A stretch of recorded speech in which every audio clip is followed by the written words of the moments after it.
My name is Grace Mitchell.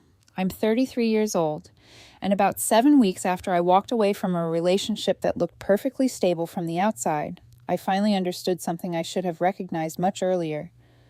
That when a man starts redefining connection to justify control, the relationship is already over. I just hadn't admitted it yet, not until that Wednesday night. On paper, Daniel and I made sense.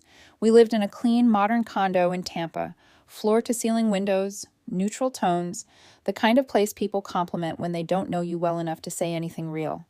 Everything looked balanced, intentional, controlled. I worked in procurement for a medical distribution company. Structured, predictable, stable. I made just over $90,000 a year. Daniel was different, more fluid, more expressive. He worked in brand partnerships for a fitness startup, traveling, posting curated content, building relationships that blurred the line between personal and professional. His income came in waves, some months impressive, others not. He called it freedom. I used to admire that about him. Used to. In the beginning, he was magnetic, quick with words, attentive in a way that felt flattering. The kind of man who made you feel chosen just by the way he looked at you. I was quieter, more grounded. I planned things. I showed up early. I paid bills before they were due. At first, our differences felt like balance. Then I started noticing the pattern. Daniel didn't want a girlfriend. He wanted access. Access to my time, my space, my attention, my schedule, my patience, my emotional bandwidth. And when it suited him, my silence. He liked saying we were a team, but what he meant was that I was supposed to orbit him, without asking questions. If I made plans with coworkers, he'd ask who was going, why I hadn't invited him, whether I thought he wasn't part of my life. If I stayed late at work, he wanted updates, then timestamps, then proof. If I didn't respond within 15 minutes, my phone would light up. Question marks first, then accusations. You okay? Why are you ignoring me? Grace, this is weird. He used words like loyalty and connection, but the tone underneath them was something else. Ownership. The sentence that ended everything came over something stupid. It always does. I had just gotten home from work. My heels were off, my hair pulled loose, the quiet of the apartment settling around me like something I hadn't realized I needed. My tablet was on the kitchen counter. I had left it there earlier that morning. When I walked into the living room, Daniel was on the couch, holding it, scrolling. Not his device, mine. For a second, I just stood there, watching him, waiting for him to realize what he was doing. He didn't. What are you doing? I asked. He didn't look embarrassed. He looked annoyed. Checking something, he said, like I had interrupted him. I walked closer. Why are you in my messages? He shrugged. Because I felt like it. There was something about the casualness of that answer that shifted the air in the room. I held out my hand. Give it to me. He kept it for a second too long, then tossed it beside him like I was overreacting. I picked it up. My messages were open. A thread with a coworker, Michael. We'd been discussing next quarter's staffing projections, spreadsheets, headcount, nothing remotely personal. Daniel had turned it into something else. Why are you texting another man at 7:12 p.m.? He asked. I stared at him. Because people at my job exist after sunset. That was when he smiled. That tight, controlled smile he used when he thought he was about to teach me something. Grace, he said slowly, you still don't get it. Something in my chest went still. When you're with me, he continued, you're mine. I didn't respond. He leaned forward slightly, like he was clarifying something obvious. Why, you're not a person, he said. You're mine. There are moments when a relationship ends before the room catches up. That was one of them. I looked at him, really looked this time. No hesitation, no irony, no awareness that what he had just said was wrong. He meant it. Maybe later he would try to soften it, reframe it, call it passion or intensity or love. But in that moment, he meant every word, and something inside me clicked into place. So I said very calmly, then you just lost me. He laughed, not nervous laughter, real laughter, like I had just said something ridiculous, like I would be apologizing before bed. I didn't argue. I didn't raise my voice. I turned, walked into the bedroom, and pulled a duffel bag from the closet. Behind me, I heard his voice shift. Grace, what are you doing? I didn't look back. Packing your things. That got him off the couch. Fast. What? He snapped, following me.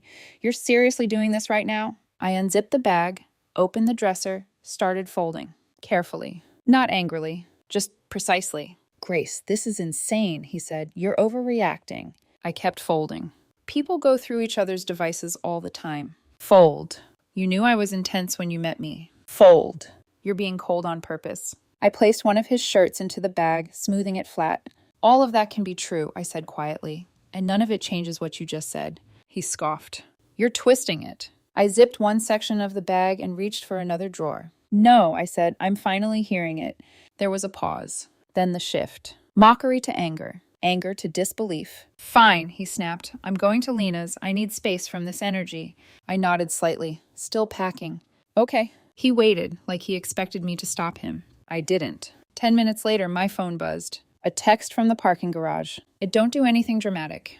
I'll come back tomorrow and we'll talk when you're less defensive. I looked at the message for a long second, and in that moment, I knew. He still thought he was coming back to control the tone, the outcome, the version of the story where I apologized. He was wrong. The apartment felt different the second the door closed behind him. Quieter, but not empty. For the first time in months, the silence didn't feel like something I had to fill.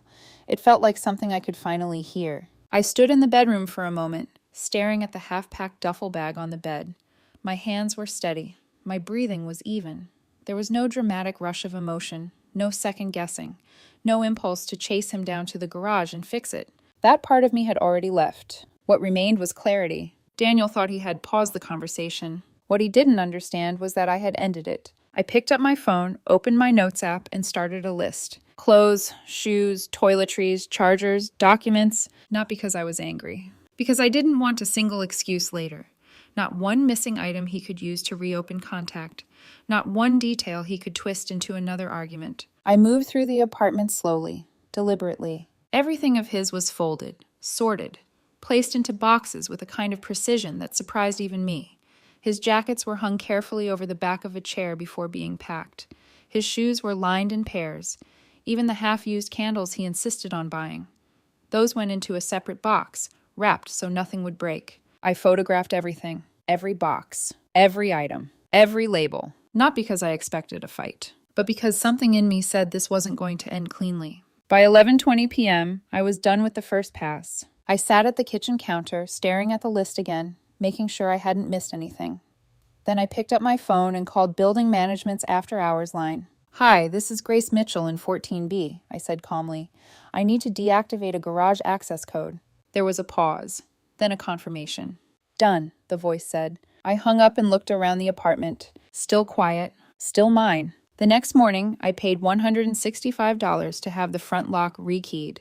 The locksmith didn't ask questions. He just worked. Efficient, professional. I appreciated that. At 8:14 a.m., I sent exactly one message. Your things are packed. Meet me in the lobby at 1 p.m. He replied in under a minute.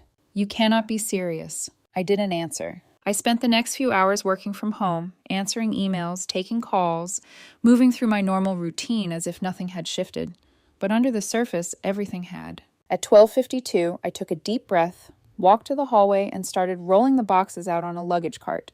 The lobby was quiet when I arrived. Lewis, the building manager, stood behind the desk, pretending to review a stack of envelopes. 2 residents sat in the lounge area, their posture just a little too still, the kind of stillness that meant they were absolutely paying attention. Daniel walked in 2 minutes later, sunglasses on, inside. His posture was controlled, deliberate, like if he carried himself with enough composure, he could undo what had already happened. When he saw the boxes, something flickered across his face. Not shock. Not yet. Something closer to irritation. Grace, he said under his breath as he approached. Stop, this is humiliating. I met his gaze evenly. Yes, I said, but not for me. That landed. He glanced around the lobby, noticing the quiet audience. His jaw tightened slightly. You're really doing this? He asked. You're throwing away 3 years over one sentence? I shook my head. No, I said. I'm ending it because that sentence explained the last 3 years. He exhaled sharply, pulling his sunglasses down just enough for me to see his eyes. That's not what I meant, he said. You know that. I tilted my head slightly. You said I wasn't a person. I meant you were mine emotionally, he snapped. Like we belong to each other. I held his gaze. And that sounded better in your head? For a second, he had nothing. Then, right on cue, the shift. His eyes softened, his shoulders dropped. The performance. Grace, he said quietly. You know I have trust issues. You know where that comes from. There it was. The pivot. I'm not abandoning you, I said. I'm responding to you. His expression tightened. Love is supposed to be bigger than pride, he said. I reached into my bag, pulled out a small envelope, and handed it to him. Love doesn't include ownership. His fingers closed around it, but he didn't look down. Instead, he leaned in slightly, lowering his voice. You're going to regret this. I didn't respond. Right then, the lobby doors opened again. A woman stepped in, walking quickly, her expression already sharpened before she reached us. Elena, his older sister. She looked from him to the boxes to me, her eyes narrowing. You couldn't handle this privately, she asked, her tone sharp enough to cut through the room. I didn't react. This is between me and Daniel, I said calmly. She let out a short, disbelieving laugh. Oh, I'm aware, she said. I'm also aware that you've decided to make a scene instead of acting like an adult. Daniel didn't stop her. That told me everything. I asked him to meet me here, I said evenly. I didn't ask you to be involved. Lena crossed her arms. He called me because he's blindsided, she said. Because you're overreacting. I glanced at Daniel. He looked away. Of course. I'm not discussing this, I said. Lena stepped closer. Well, you think you're being strong right now, she said. This is cold. This is cruel. For the first time, I felt something flicker under my calm. Not anger. Clarity. No, I said quietly. What's cruel is being told you're not a person in your own home. That stopped her. Just for a second. Daniel shifted beside her. Grace. I raised a hand slightly. I'm done explaining, I said. The silence stretched. Then Lena scoffed, shaking her head as she turned toward the boxes. Unbelievable, she muttered. Daniel didn't argue anymore. He just started moving the boxes toward the door, his movements sharper now, less controlled. The sunglasses went back on. The mask returned. 5 minutes later, everything was loaded into the back of Lena's car. Before he got in, he paused, looked at me. You could have handled this differently, he said. I met his gaze. I did. He held my eyes for a second longer, like he was waiting for something. Hesitation, doubt, regret. There was none. He got into the car. And just like that, he was gone. By dinner, I had 6 missed calls from blocked numbers, 1 email from Lena, 2 messages from mutual friends, and a long text from someone I hadn't spoken to in months, explaining that Daniel hadn't meant it like that. I read exactly 1 line from his email later that night. I never thought you'd actually leave. I stared at it for a long moment, then closed the app without replying. Because that, more than anything else, explained everything. The first 3 days were exactly what you'd expect when someone who's used to control suddenly realizes the control is gone. Noise. Not loud, obvious noise, but persistent. Calculated. The kind that tries to wear you down without ever quite crossing a line you can clearly point to. It started with the calls. Unknown numbers. Back to back. Different area codes. Sometimes silence when I answered. Sometimes a breath. Once, a voice that hung up the second I said hello. I blocked them. Every time. Then came the emails. Long, structured, carefully worded. The first one arrived Saturday morning. Subject line, can we please be mature about this? I read it once. 4 paragraphs. Half apology, half accusation. He said I had blindsided him. Said I knew he had abandonment issues. Said I had weaponized one bad moment instead of understanding his intention. Buried in the middle was the only honest sentence in the entire message. I never thought you'd actually leave. I closed it without replying. By Sunday, the tone shifted. Public, subtle, but not really. Black and white selfies posted to his story. Song lyrics about betrayal. Quotes about people only loving the convenient version of you. One post said, some women want honesty until they realize they can't control the man giving it. I almost laughed when I read that. The irony wasn't lost on me. A mutual friend, Carson, sent me screenshots that afternoon. Is this about you? He asked. I sent him a photo of the email line. I never thought you'd actually leave. There was a pause. Then he replied, okay, that's not the version he's telling. Of course it wasn't. By Tuesday night, the manipulation escalated. At 10:48 p.m., I got a text from an unsaved number. This is Brooke. Daniel's at urgent care and keeps asking for you. No location. No details. No explanation. Just urgency. I stared at the message for a few seconds, then typed back 2 words. Which one? No response. 8 minutes later, another message came through. She just needs to hear your voice. I screenshotted both texts, then blocked the number. The next morning, Daniel emailed me again. Subject line, you failed me. I read the first paragraph, then the second. 4 more paragraphs about empathy, betrayal, how I had proven I was never safe for him in the first place. Not one mention of a doctor, not one bill. Not one discharge summary, just language, emotion, framing. That was the moment I stopped treating this like leftover heartbreak. and started treating it like a pattern. I created a folder. Screenshots, call logs, emails, dates. Everything went into it. Because something in me said this wasn't over. By Thursday, the accidental run-ins started. The first was at a coffee shop near my office. A place he used to complain was overpriced. I was standing in line when I heard his voice. Grace? Wow, I didn't know you came here. I turned slowly. There he was, smiling, like he had just discovered something unexpected, something rare. I held his gaze for exactly 1 second. You didn't, I said, until right now. Then I took my coffee and left. No hesitation, no pause. The second time was 2 days later, a grocery store near my gym. Same expression, same performance. Hey, can we talk like adults? I didn't even stop walking. Adults don't need staged encounters, I said, pushing my cart past him. That one hit harder. I could feel it. The third time wasn't staged to look accidental. It was deliberate. He was sitting on a bench outside my building when I got home, wearing one of my old college hoodies, the one I used to sleep in. For a second, my chest tightened, not from emotion, from recognition. He knew exactly what he was doing. When he saw me, he stood up quickly. Grace, I just need 5 minutes. No, I said, unlocking the door. He followed me anyway. You don't get to just erase me, he said, his voice low, urgent. I turned to face him fully. I'm not erasing you, I said calmly. I'm removing access. Something in his face shifted instantly, wounded, to furious. You think you're better than me now, he snapped. You think you can just cut me out like I didn't matter? I think I can choose who has access to me, I said. That's not how relationships work. It is when they end. His jaw tightened. You're going to regret this, he said. You're confusing control with care because you're afraid of intensity. Before I could respond, the lobby door opened behind me. Lewis stepped out from the desk. Is everything okay here? He asked, his tone polite but firm. I didn't look away from Daniel. No, I said, it's not. Then I turned slightly toward Lewis. Please don't let him pass the lobby, I added clearly. Under any circumstances. Lewis nodded once. Understood. That was the first time I saw something close to panic flicker across Daniel's face. Not anger, not frustration, loss of control. That same evening, I had dinner with my friend Trevor and a few people from his hiking group. That's where I met Ethan. He was normal, not in a boring way, in a grounded way. He asked questions and actually listened to the answers. He didn't interrupt, didn't perform, didn't test boundaries just to see if he could. We talked about mountain weather, early morning hikes, and why everyone in the city pretended to enjoy waking up before sunrise. It was easy, effortless, and for the first time in a long time, I realized how exhausting Daniel had been. Nothing happened that night, but something shifted. By the end of the week, Daniel had expanded his reach. More messages, more people involved. Lena called from another blocked number, telling me I had embarrassed her brother and needed to fix it. Brooke emailed again, saying he wasn't eating. Another friend wrote that he was spiraling and I needed to be compassionate. I responded to exactly one message. She told me I wasn't a person. I took that seriously. There's nothing to discuss.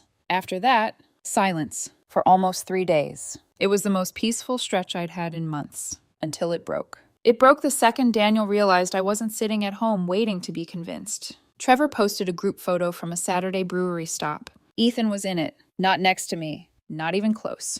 But it didn't matter. Daniel saw it. Monday morning, reception at my office called upstairs. Grace, you have a delivery. I went down expecting a package. Instead, it was a bouquet. White orchids. Elegant. Deliberate. Attached was a card. For the woman who still belongs to me. Always, Daniel. I didn't feel anger when I read it. I felt something colder. Something sharper. I took a photo of the card. Then I threw the flowers in the trash. After that, I emailed building security. Then office security. Then reception. Clear instructions. No access. No exceptions. 2 days later, he showed up anyway. He stood at the front desk like he belonged there. Calm, composed, controlled. The same version of himself he used in the beginning, when charm was his strongest weapon.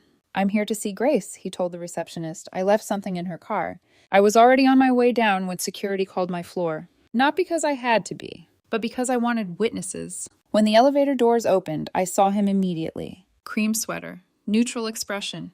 Hands relaxed at his sides, like he wasn't standing in a place he had no business being. For a split second, it almost looked normal. Then I remembered the orchids, the messages, the bench outside my building, the fake urgent care text, and the feeling disappeared. Grace, he said, softening his voice as I approached. I'm not here to fight. I stopped a few feet away. Then you're in the wrong place, I said. His jaw tightened slightly, but he recovered fast. I found this in my bag, he said, holding up a watch. I thought it was yours. I didn't even look at it. Leave it with security. His expression flickered. Grace. I'm not having a conversation with you, I said. He stepped closer, lowering his voice. You're acting like I'm dangerous. I held his gaze. You came to my workplace after I stopped responding, I said. What should I call that? That cracked something. Not fully, but enough. You're humiliating me, he hissed. You came here uninvited. Because you won't answer. Exactly. The silence that followed was heavy. Not emotional. Final. Security stepped in then, positioning themselves just slightly between us. Sir, I'm going to have to ask you to leave.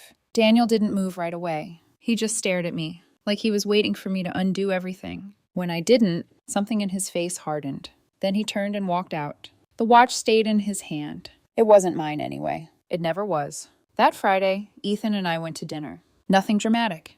Just a quiet place downtown. Soft lighting, low music, the kind of environment where conversations didn't have to compete for space. We were halfway through the meal when I felt it. That shift in the room. The kind you notice before you understand. I looked up, and there he was, standing near the host stand, watching. He was wearing the red shirt I had bought him for a wedding the year before. Not coincidence. Not timing. A decision. He walked toward our table slowly, like he was stepping into a scene he had already rehearsed. When he reached us, he smiled. Not at me. At Ethan. So, he said lightly, this is why you replaced me so fast. Ethan didn't react immediately. He just looked at him, calm, assessing. I stood up. Leave, I said. Daniel ignored me. Be careful, he told Ethan, his tone almost conversational. She gets cold the second you stop giving her control. That was new. I almost admired the inversion. Ethan finally spoke. I think you should go, he said evenly. Daniel laughed softly. Then, without warning, he reached for the glass of water on the table and dumped it across the surface. Water spilled over plates, soaked the tablecloth, splashed onto Ethan's sleeve. There, Daniel said, stepping back. Now we're all uncomfortable. The restaurant went quiet. The manager was already moving toward us. Someone behind us was pulling out their phone. I didn't raise my voice. I didn't react. I just looked at him. And in that moment, I knew. This wasn't about the relationship anymore. This was about control. And control doesn't let go quietly. The police arrived 10 minutes later. I gave them everything. The screenshots, the emails, the call logs, the orchids, the office incident, the bench, the messages. Ethan gave a statement. So did the manager. Daniel tried every version of the story. First concern, then confusion, then blame. He said he came because he was worried about me, that I was unstable, that I was being influenced. One officer looked at him for a long second. Were you asked to stop contacting her? He said. Daniel hesitated. Yes. Did you go to her building? Yes. Her workplace? Yes. And now here? Daniel exhaled. I just wanted closure. The officer didn't react. Sir, that's not what this looks like. That night, I received 2 voicemails, both from blocked numbers. In the first, he cried. Said I was making him feel crazy. Said I was destroying something real. In the second, his voice was different. Flat. Controlled. Cold. I can see your balcony light from the street, he said. So don't act scared now. I listened to it twice. Not because I needed to, but because I needed to be sure I had heard it correctly. Then I saved it. That was the moment everything shifted. Not emotionally, strategically. The next morning I met with an attorney. Reed. I paid $350 for the consultation. It was the best decision I had made all month. He went through everything slowly, carefully. No emotion, just facts. Then he looked at me. This isn't heartbreak, he said. This is harassment with romantic language. I nodded. Because I already knew. By Monday morning, we filed for a protective order. The hearing was just under a month later. Walking into that courtroom with a binder full of my relationship, screenshots, timestamps, transcripts felt surreal. 3 years reduced to evidence tabs. Daniel sat across the room in a navy shirt, posture straight, expression carefully softened. He looked like someone who had practiced being misunderstood. His attorney spoke first. Misguided attempts, emotional distress, poor judgment after a painful breakup. Then Reed handed over the binder. The judge read, slowly. Emails, messages, call logs, security reports, the restaurant incident. Then the card. For the woman who still belongs to me. He paused there, looked up. Did you send this? He asked. Daniel shifted. Yes, but not literally. The judge's expression didn't change. Did you also tell her she was yours during the relationship? A pause. Then, yes. And in your email, the judge continued, you wrote, I never thought you'd actually leave.